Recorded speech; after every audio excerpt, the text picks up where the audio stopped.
Street, diamond like the gemstone. I'm a part of Most Valuable Gaming.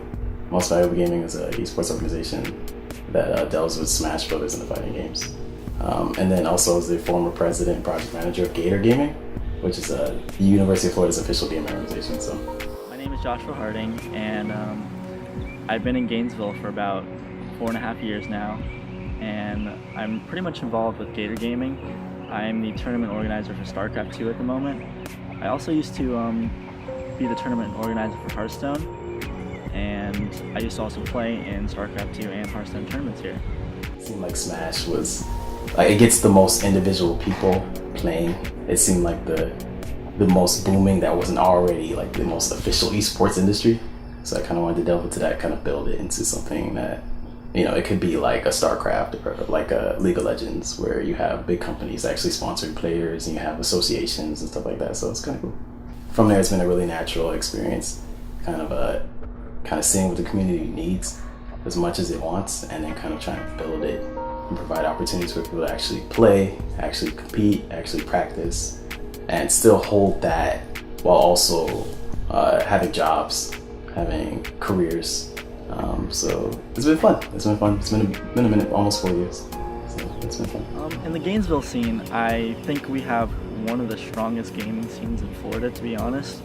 As far as college scenes go, I think we are the strongest in Florida. We have the biggest free tournament in Gatorland, and I think that's what really makes Gainesville strong in the esports scene.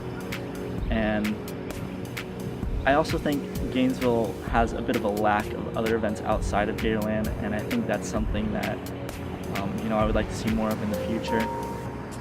But because we have such a large student body here, the competitive scene in Gainesville is usually very strong, especially for games such as fighters. We get fighters from all over in the state of Florida, and Florida, along with California, is one of the powerhouses for that.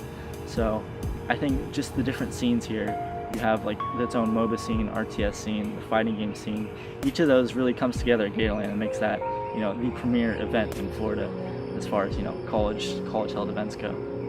Gainesville is one of the hardest places and the easiest places at the same time. It's hard in that there's really no avenue to go, if you will, for trying to find your own esports niche.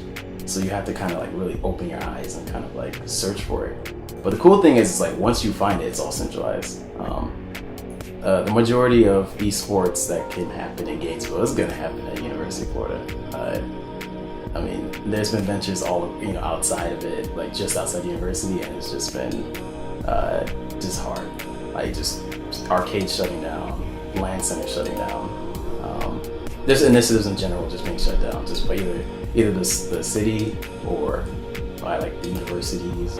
I would really like to see a lot more active people. It's really easy to just sit by and just go to the Gatorland events, just be part of the staff, just kind of help out with the event. But there's a lot more responsibility with the different roles in Gator Gaming. You can be like me and just be a tournament organizer and help spread the word throughout all of Florida about Gatorland events. But there's also stuff that goes on behind the scenes. There's the sponsors manager position, there's advertising, there's art, and these are the kinds of positions that we are they're the win-win position in Gator Gaming. Nobody wants to really step up and take the lead on this. So we really need some leaders in the Gainesville esports scene. And some of the things I think they could do is, reach out to some local bars. We used to have Barcraft here, 3 years ago or so. And now you won't see a Barcraft in Gainesville again, let alone maybe even in Florida. I wish there were more people within the gaming community that weren't so afraid to express their actual passion with gaming. There's a lot of people that have friends, I swear to God, they call best friends, and they can't even talk to their best friends about their love for a specific game. UF is the hub in Gainesville. You have to go outside, stand outside, hold up the flyer and say, hey, this is what we do. And gamers are socially awkward. The gamers are nervous.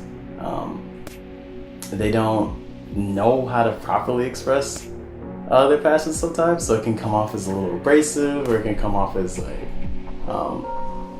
it's a little strangely, if you will. But I wish there was more leaders. I wish there was more people that were capable of saying, "Hey, no, like do that, but we will stand with you and we'll support you." And I think that's the biggest issue with Gainesville, is if we can get more people that are just interested in, standing out there and supporting one another, actually knowing how, like educating each other on how to support each other. Click the like button, click the follow button, stand outside and like just stand there, just play, just like be yourself. They'd be surprised with how big this thing can grow. One of the largest universities in the freaking country. And I think we really need to get more, like-minded individuals in the gaming who really want to help out the gaming scene here. And I think that'll be our biggest chance to help grow the Gainesville esports scene, just getting motivated people. Dude, one can dream, and you can dream freaking a lot. But something that would be really cool is just, something in Gainesville says like, hey, this is where you go to figure all this out when it comes to like gaming, and it comes to life, and it comes to issues that you may have during this time period. A lot of the people within this industry are kind of like in the 19 to 23 age group. Some are a lot are younger and they're prodigies as well. And then there's people that are a lot older that are like, they have careers, they have professions and stuff like that. And so people really don't know how to juggle it. And then they also don't know where to go. So there's just one entity that I think the dream would be like, if there was one place I just knew where to go, where I could just like figure all this out. I think esports in general would just grow just from that.